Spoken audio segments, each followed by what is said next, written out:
Imagine waking up one morning and someone you love is just gone. No note, no warning, no goodbye. The coffee cup still sitting on the kitchen counter, her coat still hanging by the door, her phone face down on the table, buzzing with messages she would never, ever answer. That was the morning everything changed for the Guthrie family. That was the morning the questions began. And those questions, they didn't stop for years. Nancy Guthrie was 34 years old. A mother, a neighbor, the kind of woman her friends described as someone who remembered your birthday without being reminded, who showed up when things got hard, who laughed a little too loud at her own jokes and somehow made the whole room warmer just because of it. And then, one quiet Tuesday in November, she was gone. At first, people assumed she had simply left, maybe a breakdown, maybe she needed space, maybe things at home had gotten too heavy, too complicated, and she just walked away. But the investigators who looked closer, they started finding things that didn't add up. Small things at first, then bigger ones, then things that made even the most seasoned detectives go quiet mid-sentence and exchange a long, slow look across the table. This is the story of Nancy Guthrie, and I promise you, it goes places you won't see coming. Before we talk about what happened to Nancy, you need to understand who she really was. Nancy Guthrie grew up in a small town in the Pacific Northwest, the kind of place where mornings smell like pine and cold rain, where everyone already knows your family name before you've introduced yourself, and where the quiet pressure to be fine, always fine, runs just beneath the surface of every polite smile. She was the middle child of 3. Her older brother, Derek, became an electrician. Her younger sister, Mara, moved to Phoenix and built a life far from those gray skies. But Nancy stayed. Nancy always stayed. She married at 27, a man named Thomas, who by most accounts was steady and reliable, and who loved her in a way that was quiet and undemonstrative. They had 2 children, a boy named Eli, 6 years old when Nancy disappeared, a girl named Cora, who had just turned for to the world outside her front door. Nancy's life looked picture perfect, the kind of life you'd scroll past on social media and feel a quiet, unnamed pang, something between admiration and longing.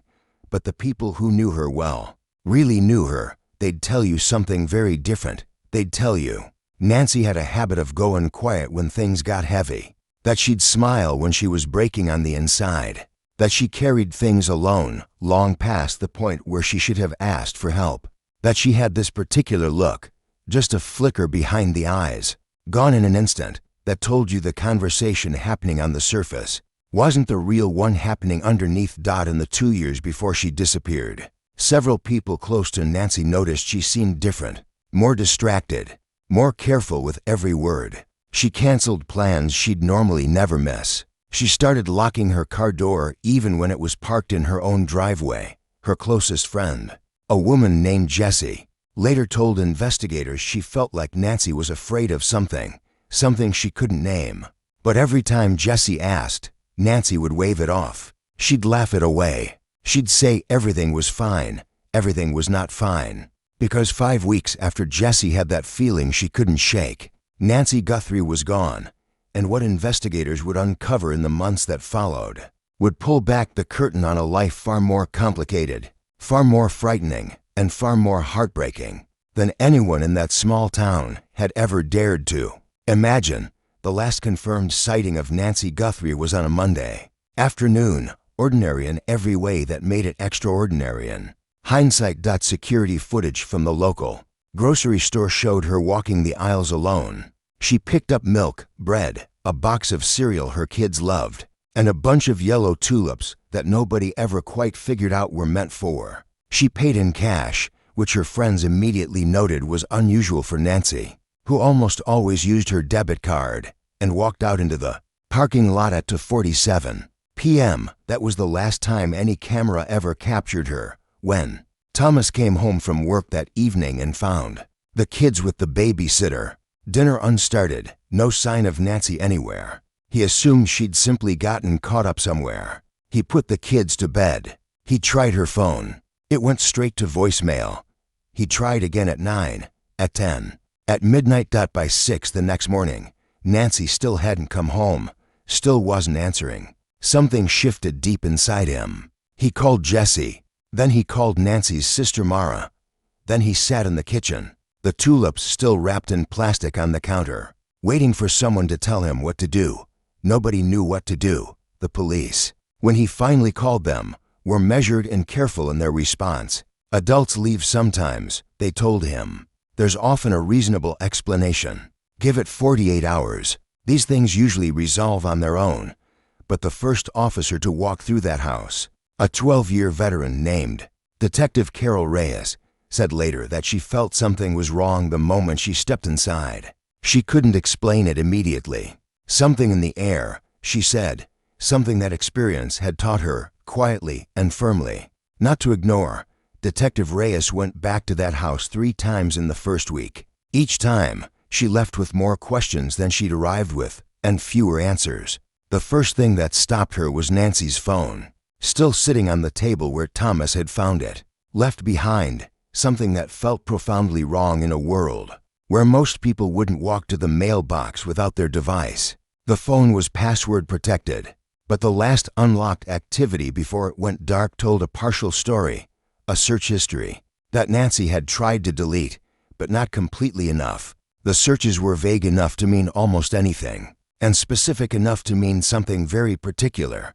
Reyes wouldn't share the exact terms publicly, but sources close to the investigation later described them as searches related to safety planning, to leaving quietly, to what happens to children when a parent simply disappears. Then came the storage unit, the one nobody in Nancy's family even knew existed. Rented 3 months before her disappearance, under her maiden name, paid entirely in cash. When investigators opened it, they found a duffel bag packed with clothes, a small amount of emergency cash, copies of both children's birth certificates, and a handwritten note. The note wasn't addressed to anyone. It carried only 8 words: "I'm sorry. I didn't see another way." Those 8 words would become the beating, agonizing center of the investigation, and the fault line of a very bitter disagreement about what they actually meant. From that point forward, the investigation cracked into 2 sharply different theories, and the people who had loved Nancy cracked right along with it. On one side sat the belief that Nancy had planned to leave, that the storage unit, the cash, the deleted searches, these were the careful, deliberate actions of a woman who had been quietly, privately, alone building herself an exit. On the other side, driven with fierce, unwavering force by Mara, Nancy's younger sister, was the belief that something far darker had happened, that Nancy would never have left her children, that the note, rather than a goodbye, was a cry for help that arrived too late for anyone to hear, that someone else was involved. Mara flew back from Phoenix within 48 hours and never left. She built a command center in their mother's living room. She made flyers. She organized search parties that combed miles of surrounding land. She called the police every single day without fail, and she started asking pointed, persistent questions about Thomas. It's worth pausing here, because nothing that follows is a verdict. Investigators looked hard at Thomas. They always look hardest at the people closest to a missing person. That is standard, necessary practice, and Thomas cooperated fully, answering every question, submitting to a polygraph, handing over phone records and financial records. Without being asked twice, the polygraph results came back inconclusive. The financial records showed nothing unusual. His alibi for the day Nancy vanished, a work meeting with 5 separate witnesses, held completely, but Mara wasn't satisfied, and she wasn't quiet about it. The tension between Thomas and Mara became its own separate, painful story, a family fracturing under grief and suspicion, each person's pain finding its sharpest possible edge and turning it toward whoever was standing closest. 3 weeks into the investigation, something new and unsettling surfaced. A neighbor, an elderly woman named Ruth, who lived 2 houses down and had earned a neighborhood reputation for noticing absolutely everything, finally came forward with information she'd been carrying, silently, out of what she described as not wanting to cause trouble. Ruth told Detective Reyes that on 2 separate occasions in the 6 weeks before Nancy disappeared, she had heard arguing from the Guthrie house late at night, not the ordinary friction of an exhausted couple at the end of a hard day, something sharper, something that made her reach over and turn off the television and sit very still in the dark, straining to hear whether she needed to act. She never called anyone. She told herself it wasn't her place to interfere. She carried that regret visibly in every word she spoke to investigators, and it was heavy. Ruth's account pried open a line of inquiry into the state of the Guthrie marriage that neither Thomas nor anyone in his family had volunteered. It sent investigators back to Nancy and Thomas's social circle, this time asking entirely different questions, in an entirely different tone. What they uncovered was a portrait of a marriage under quiet but serious strain. Not violent, most people said carefully, choosing their words, but difficult, heavy, a relationship where communication had slowly, silently collapsed, where Nancy had become increasingly isolated, and where, according to two of her closest friends, she had confided in the months before she disappeared that she didn't feel safe. Not physically unsafe, one friend clarified quietly, but unsafe in a way that was harder to define, controlled, watched. Like every single conversation carried a consequence. She had to calculate long before she ever spoke. That one detail, that particular, suffocating kind of fear, shifted the temperature of the entire investigation. Detective Reyes had been in law enforcement long enough to know one thing with certainty. When physical evidence runs cold, the digital world almost always holds what the physical world has learned to hide. With a warrant now secured, investigators launched a full forensic analysis of every connected device in the Guthrie household: phones, tablets, laptops, and even the family's smart home system, which had been quietly logging every door open and close like an indifferent, meticulous witness. What they found was layered and painstaking to reconstruct, but a clear picture eventually, unmistakably emerged. Nancy had been living two parallel lives online. The public one, her social media, her email, her texts to friends and family, was warm, unremarkable, entirely normal. Exactly what you'd expect from the outside. But on a secondary email account, created under a quiet variation of her maiden name, accessible only through a browser she had installed, and deleted repeatedly, investigators found a correspondence that changed absolutely everything. Over 8 months, Nancy had been in consistent contact with a domestic violence advocacy organization based 3 states away. She had exchanged over 60 emails. She had completed intake forms. She had, at one pivotal point, been assigned a dedicated caseworker. That caseworker's name was Andrea, and Andrea had been desperately trying to reach Nancy for 3 weeks, since before she disappeared, because Nancy had missed a scheduled check-in calls and simply stopped responding to messages. Andrea told investigators, through tears she didn't try to hide, that in their very last communication, Nancy had told her she was close to ready, that she had a plan, that she just needed a little more time. She ran out of time before she ever got the chance to use it. What Andrea shared with investigators was devastating, not in one large blow, but in the slow, accumulating weight of every careful detail. Nancy had first reached out to the organization after stumbling across a social media post about coercive control, that particular, invisible pattern of behavior that leaves no bruises, but systematically dismantles a person's autonomy, confidence, and ability to trust their own perception of reality. She had read the description and, according to Andrea, said in their very first call, "I kept thinking it was describing someone else's life.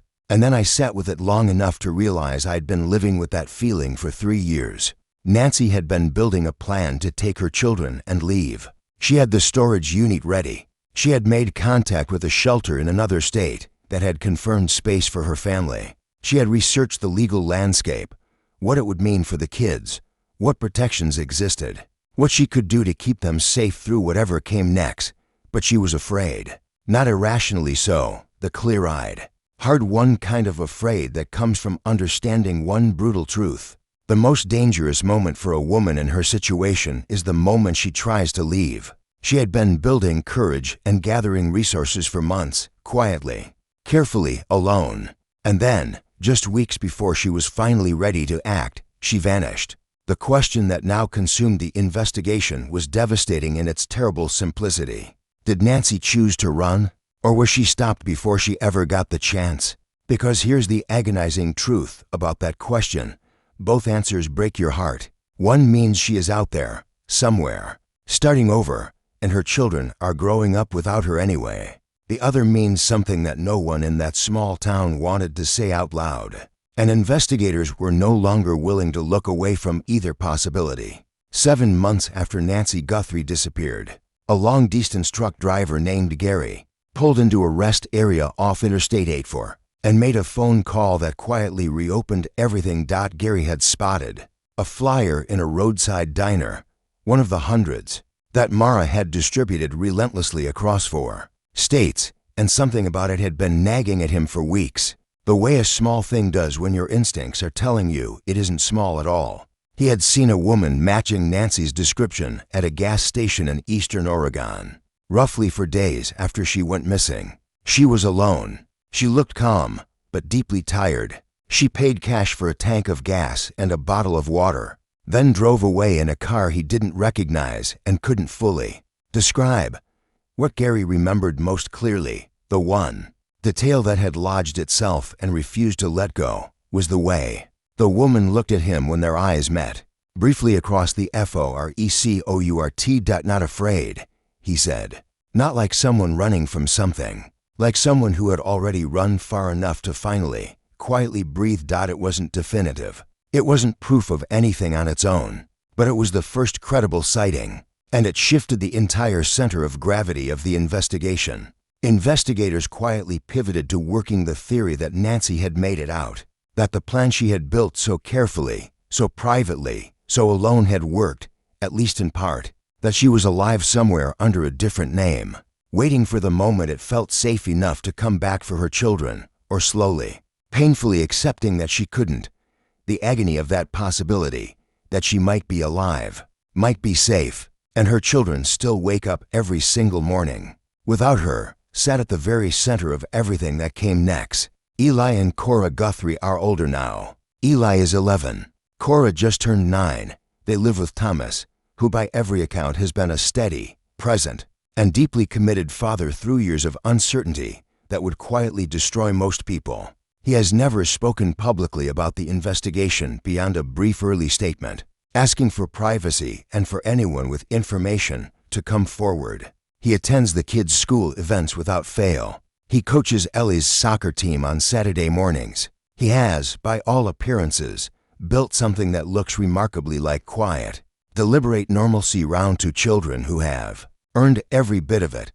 But Cora still keeps a photograph of her mother in the small wooden box on her nightstand, moved there by small hands that remember more than adults sometimes realize. And Eli, at 11, has started asking questions that no child should ever have to ask.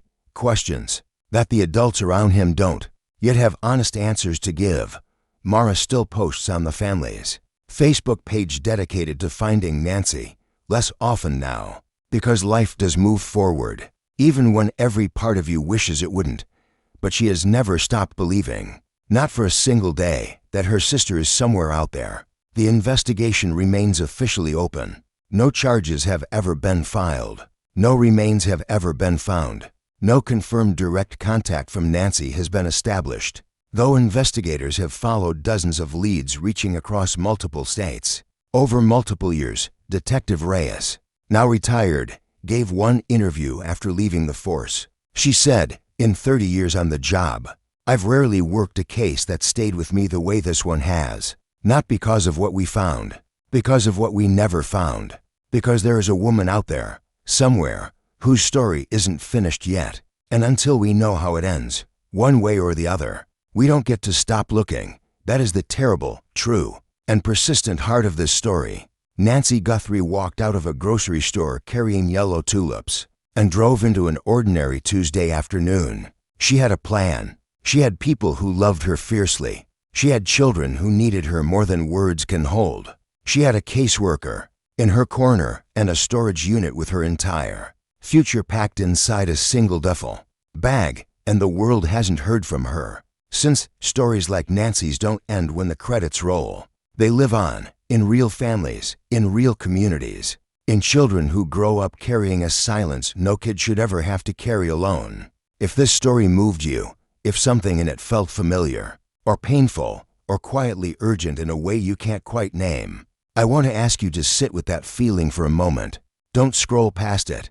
Coercive control is real. It doesn't always look like what you picture when you think of danger. Sometimes it looks like a quiet house and a woman who always smiles. Sometimes it looks like a life that appears completely fine from the outside and costs absolutely everything on the inside. If you know someone who seems like they might be carrying something heavy alone, reach out.